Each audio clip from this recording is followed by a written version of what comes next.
So I want to talk a little bit about an urban legend.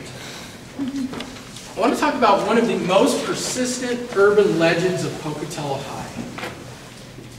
There's a story that sometime between the 1930s and the 1950s, there were two girls. And these two girls, for whatever reason, decided to form a suicide pact and hang themselves in their lockers. Has anybody heard that story before? It's one of the more well-known ones. If you go on internet sites, you'll see it. Anyways, the story goes like this. They come into the building, and the girls have lockers on different floors. So they go to their lockers, and one of the girls chickens out. But one of the girls doesn't. One of the girls actually hangs herself in her locker. And after she does this, for many years after, these lockers become haunted. And all kinds of weird things go on. From the locker doors swinging open, books flying out. They even said that classes were disturbed by noise coming from this locker, so the teachers had to come out and see what was going on because there was so much noise coming from this locker. The locker actually became such a nuisance to Pocatello High that they removed it. They took it out and they took it to the dump. And in its place, they built a janitor's closet. And that locker was right here. And this is the janitor's closet. In fact, this entire wall was not here. The wall didn't start until over here, and this was all lockers all the way down. And you guys are actually a very lucky group, because our very own Stephanie Pelagi actually had her locker right here. So Stephanie, could you tell us about your locker? Sure. This is funny because when I was in high school, I didn't know this story. But when we made the arrangements to come in and do the first investigation with Poky, we were talking about stories that we had heard over the years. And so they were telling me this locker story, and I said, gosh, I wonder if that was my locker. So we walked down the stairs, and I turned to go to the locker that I had used for 3 years, and there was a wall there instead. So if you can picture, this is the staircase right here. So it was kind of cool to have your locker under the staircase because it was kind of, very quiet and very private. And so the stories when I was in high school in the 80s wasn't necessarily about the lockers being haunted. It was this whole area, including that restroom. And that was a restroom. I was here late at night. I was an athlete, get off the bus, forget a math book, have to come back into the building, come down to my locker. Always felt very, very, very uncomfortable. I would never step foot in that restroom, ever.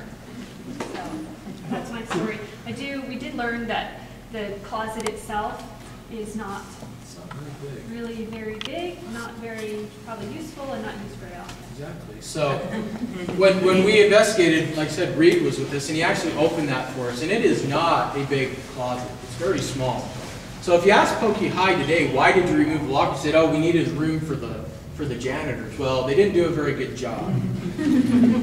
Now, the one thing that does persist with this legend, and I guess what I should say first is we, as a group, we try to validate our stories.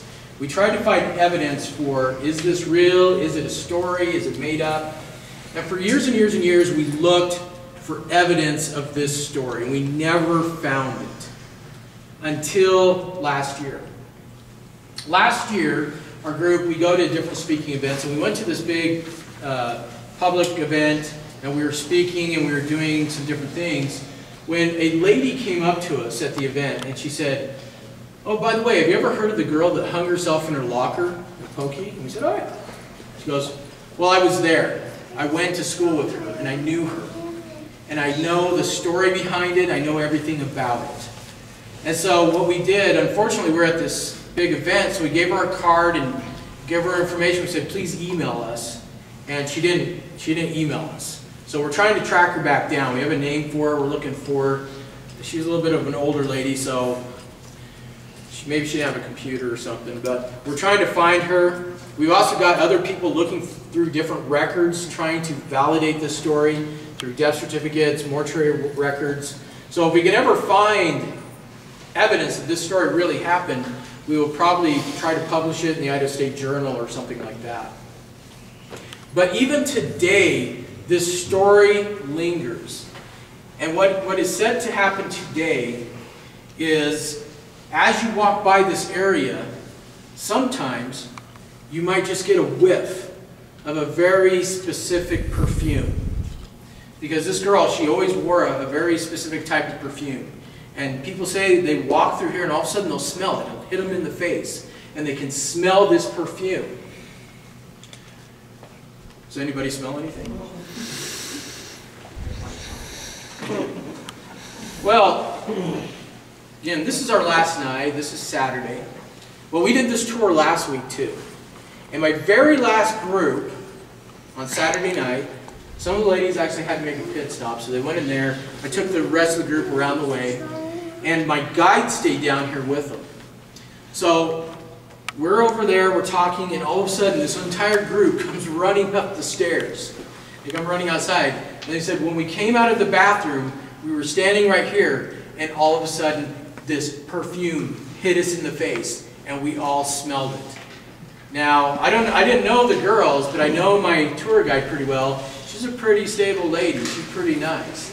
And she said, yes, we definitely smelled the perfume. And it just came and hit us, and we all smelled it. So even today, this rumor, this legend, whatever it is, it persists. So I think the coolest part of it is, though, is that if any of you are ever out there and you ever hear somebody talking about this story, you can say, oh yeah, I know that story. And I've actually been to the place where that locker was. And now we all have a part of that story. So what we'll do now is we'll walk down the way, we'll go up the stairs, and we'll meet out right in front of the building. Again, it is a great place for a pit stop if anybody needs it. There's a bathroom here, bathroom down there, if you dare. But, and then we will get you on to your next location. Okay.